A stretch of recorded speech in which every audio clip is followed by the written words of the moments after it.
The envelope sat unopened on my kitchen table for 3 days after Grandpa Joe's funeral. Inside was his last gift to me, the deed to our family's old farm in West Texas. 200 acres of supposedly worthless land that had been in our family for 4 generations. My in-laws couldn't stop talking about what a burden it would be.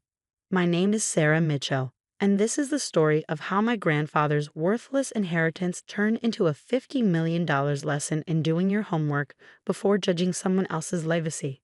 You should just sell it, my mother-in-law Margaret had said at the funeral reception, picking at her chicken salad with perfectly manicured nails. That old place hasn't produced anything worthwhile in decades. We'll take it off your hands for a fair price. I nodded politely, too grief-stricken to argue. Grandpa Joe had raised me after my parents died in a car accident when I was 8. That dusty old farmhouse was where I'd learned to ride a horse, where I'd done my homework at the ancient kitchen table, where I'd listened to his stories about our family's history in the oil business before the wells ran dry in the 1960s. Really, Sarah? My husband Tom chimed in, ever eager to please his mother. It makes sense. The property taxes alone will eat us alive. And what are we going to do with a ranch 5 hours from Houston? I finally opened the envelope on a quiet Wednesday morning. Inside, along with the deed, was a handwritten letter in Grandpa Joe's shaky script. My dearest Sarah, if you're reading this, I've finally gone to join your grandmother and your parents. Don't waste too many tears on me. I've lived a good long life, and I'm leaving you what might turn out to be the most valuable thing I own, if you're smart enough to look deeper than the surface. The farm's been in our family since your great-great-grandfather James Mitchell struck oil there in 1923. The wells ran dry years ago, or so everyone thinks, but old James was cleverer than people gave him credit for. He knew something about that land that even my father never figured out. In my desk drawer at the farm, you'll find a red leather book. It's got all the answers you need if you take the time to really study it.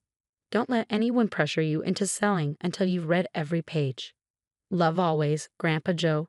B.S. Don't trust the Robinson brothers. They've been sniffing around the property for years, and there's a reason why. I drove out to the farm that weekend, ignoring Tom's complaints about wasting gas. The old house stood just as I remembered it. Weathered white clapboard, wrap-around porch with a creaky swing, ancient oak tree shading the west side. The key was still hidden in the fake rock by the back door. Inside, everything was covered in dust sheets. The furniture we'd moved out when Grandpa Joe went into the nursing home 2 years ago left ghost-like impressions on the wooden floors. I made my way to his study, where the massive oak desk still dominated the room. The red leather book was exactly where he said it would be, along with a stack of old maps, geological surveys, and what looked like original land grant documents from the 1920s. I settled into his old leather chair and began to read. 4 hours later, my hands were shaking as I closed the book. If what I was seeing was correct, Grandpa Joe and great-great-grandpa James had left me something far more valuable than anyone suspected. My phone buzzed. Another text from Tom. Mom wants to know what he thought about her offer. $50,000 is more than fair for that old place. I smiled, thinking about what I just learned. The original oil wells on the property had indeed run dry, but they had only tapped the upper layer of deposits. The geological surveys in the Red Book, updated secretly by Grandpa Joe just 5 years ago, showed massive untapped reserves in deeper formations that could only be reached with modern drilling technology. But that wasn't even the most valuable part. The original mineral rights agreement, which everyone thought had expired in the 1970s, had actually been renewed and expanded by Grandpa Joe through a complex series of legal maneuvers. The rights covered not just our 200 acres, but a vast tract of surrounding land, over 2,000 acres in total. The Robinson brothers, who owned the neighboring ranch, had been trying to buy our property for years. Now I understood why. They discovered the deeper oil deposits and had been quietly buying up surrounding properties. But without our mineral rights, they couldn't drill. I was still processing this information when another text came through, this time from Margaret. Coming over for dinner tonight. Need to discuss the farm situation. Perfect timing. I'd already scheduled a meeting with BlackRock Oil for Monday morning. Their preliminary estimates of the deposits, based on the surveys I'd found, were staggering. But tonight's dinner would be interesting for other reasons. I arrived at Tom and Margaret's sprawling River Oaks mansion at exactly 7:00 p.m. The whole family was there. Tom's sisters Amanda and Beth with their husbands, his father George looking uncomfortable in his smoking jacket, and Margaret holding court in her designer dress and diamonds. "Sarah, darling," she cooed as I walked in, "we've been so worried about you, rattling around that old farmhouse by yourself. Have you given any thought to our offer?" I smiled, accepting a glass of wine. "Actually, I have. But first, tell me why you're so interested in the property." "Pure charity," she replied smoothly. "We hate to see you burdened with that worthless land. The taxes, the upkeep, it's really not something someone of your background should have to deal with." My background. She never let me forget that I'd grown up on that farm, that I'd attended state school on a scholarship while Tom had gone to Yale, that I was, in her eyes, perpetually inferior. "The Robinsons stopped by yesterday," Tom added. "They're willing to go to $75,000. Really, Sarah, you should consider it." I took a slow sip of wine. "The Robinsons. Interesting. Have they mentioned anything about their recent geological surveys?" The room got very quiet. Margaret's perfectly Botoxed forehead tried to furrow. "I don't know what you mean," she said carefully. "No. That's odd, because they've spent quite a bit of money surveying the area. They seem very interested in what's about 5,000 feet below the surface." Tom's father, George, suddenly started coughing. He'd made his money in oil. Back in the day, he knew exactly what I was talking about. "Now, Sarah," Margaret began, her voice taking on that condescending tone I'd grown to hate, "you really shouldn't go filling your head with nonsense. That land was played out decades ago. Everyone knows that." I pulled out my phone and pulled up the email I'd received that afternoon from BlackRock Oil. "Everyone might need to revise their assumptions. Would you like to know what they're offering for just the mineral rights?" "This is ridiculous," Tom burst out. "Mother trying to help you, and you're spinning fairy tales about oil wells." I stood up, smoothing my dress. "The meeting's on Monday at 10 a.m. You're welcome to attend, Tom. After all, as my husband, you should be there when they present their final offer. Though you might want to sit down when they get to the number of zeros." "How dare you?" Margaret sputtered. "After all we've done for you." "All you've done," I interrupted quietly, "is treat me like a charity case to married above her station. But Grandpa Joe taught me something valuable. Never judge a book by its cover, or a farm by its surface." I walked to the door, then turned back. "Oh, and Margaret, that $50,000 offer, you might want to add a few zeros. After Monday, the price is going up significantly." The last thing I saw as I walked out was George's face, white as a sheet, as he finally understood exactly what he'd almost let slip through his fingers. The real fun would begin Monday morning. Monday morning dawned clear and bright, a perfect Texas day for changing lives. I arrived at BlackRock Oil's downtown Houston offices at 9:45 a.m., dressed in my best suit, not the outlet mall bargains Margaret always criticized, but a tailored Armani I'd bought specially for this meeting. Sometimes appearances matter. The conference room windows offered a spectacular view of the city skyline. I sat calmly reviewing my documents while waiting for the others to arrive. Right on cue, at 9:55, Tom burst in with Margaret and George in tow. "This is completely unnecessary," Margaret declared, smoothing her designer dress. "I've already spoken to our attorney about contesting the inheritance." "That won't be necessary, Mrs. Carter," a new voice interrupted. James Davidson, CEO of BlackRock Oil, walked in flanked by his executive team. "We've thoroughly reviewed the ownership documents. Ms. Mitchell's claim to both the property and mineral rights is ironclad." I suppressed a smile as Margaret's face went through several interesting color changes. Tom just looked confused, while George, ever the wellman, was studying Davidson with growing comprehension. "Shall we begin?" Davidson suggested, taking his seat at the head of the table. "Ms. Mitchell, we've completed our preliminary surveys based on the data you provided. Would you like me to share the results with your family?" "Please do," I said quietly. "I think I'll find it enlightening." Davidson nodded to his chief geologist, who pulled up a complex 3D imaging display of the land beneath my farm. "What you're looking at," he explained, "is one of the largest untapped oil deposits we discovered in Texas in the last decade. Conservative estimates put the recoverable reserves at over 100 million barrels." The room went deadly quiet. George let out a low whistle. He knew exactly what those numbers meant. But the wells ran dry years ago," Tom protested weakly. "The surface wells, yes. The geologist agreed. But your wife's great-great-grandfather was quite clever. He suspected the existence of deeper deposits but lacked the technology to reach them. The original wells were essentially a smokescreen, allowing him to secure mineral rights to a much larger area, while everyone thought the land was worthless. I pulled out Grandpa Joe's red leather book. He documented everything in here: the geological formations, the legal strategies, even the long-term plan.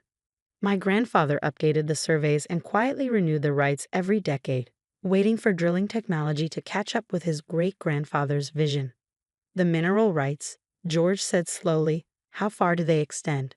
Davidson smiled. That's the truly brilliant part. The original agreement covers not just the Mitchell farm, but a 2,000-acre radius, including, I believe, the land recently purchased by the Robinson brothers. Margaret's perfectly lined lips formed a smile of shock. The Robinsons had spent millions buying up surrounding properties, never realizing that without my mineral rights, their investments were virtually worthless. Our initial offer, Davidson continued, sliding a folder across the table, is $50 million for a 30% stake in the development rights, with an additional 15% of ongoing production royalties. Tom actually fell back in his chair.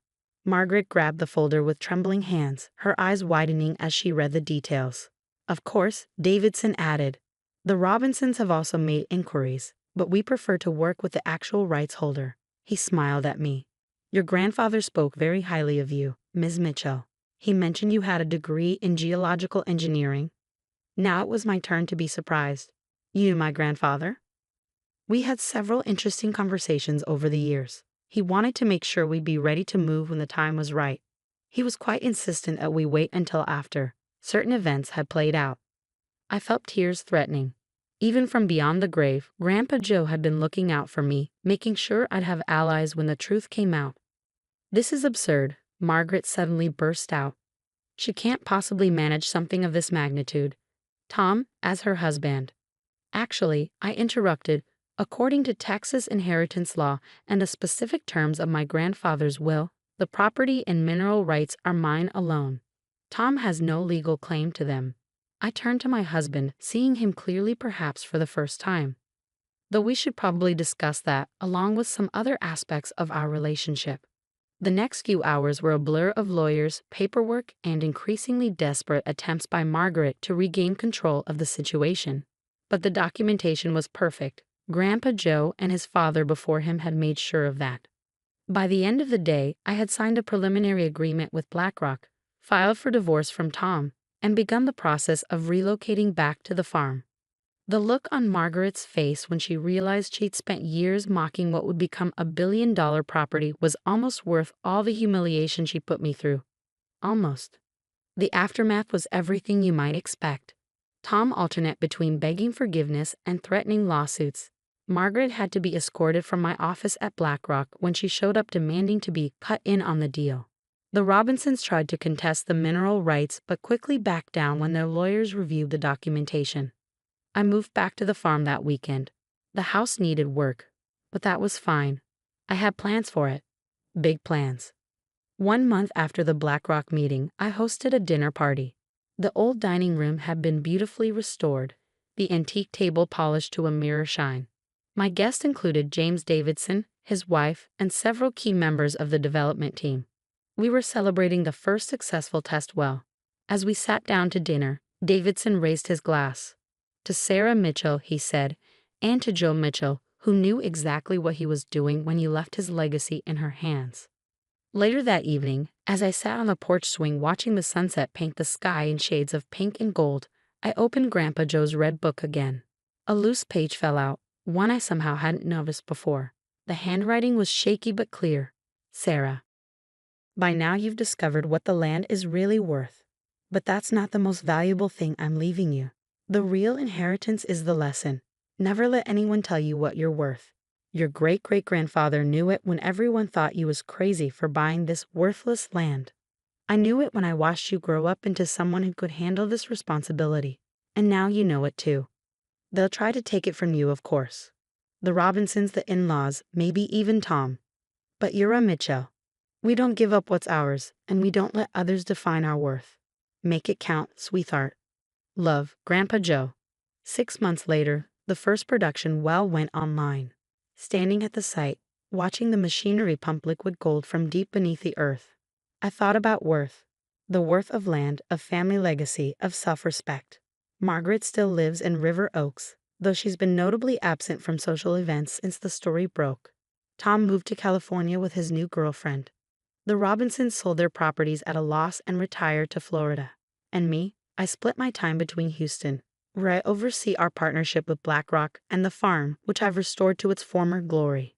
The house is filled with light and life again, just as Grandpa Joe would have wanted. Last week, I hosted a group of female engineering students from Texas A&M, showing them around the operation and sharing what I've learned about the oil business and about life. The land looks pretty ordinary, one of them commented, gazing out over the seemingly empty plains. I smiled, remembering another time someone had judged by appearances. That's the thing about worth, I told her. Sometimes you have to dig deep to find it, but it's always there, waiting to be discovered. The Mitchell Farm is now the centerpiece of one of the most productive oil developments in Texas. The initial wells exceeded even BlackRock's optimistic projections, and our partnership has expanded to cover the entire mineral rights area. But the real story isn't about oil or money. It's about legacy, about seeing beyond the surface, about standing up to those who would define your worth by their own limited vision. Every morning, I have coffee on the porch swing, watching the sun rise over land that 4 generations of Mitchells loved and protected. The oil pumps work quietly in the distance, turning Grandpa Joe's faith into reality. On my office wall hangs a simple frame containing a check for $50,000, Margaret's generous offer for the farm. Next to it is a recent financial statement showing the property's current value. The difference between those numbers isn't just about money. It's about the price of underestimating someone's worth. Sometimes, late at night, I think I can hear Grandpa Joe laughing.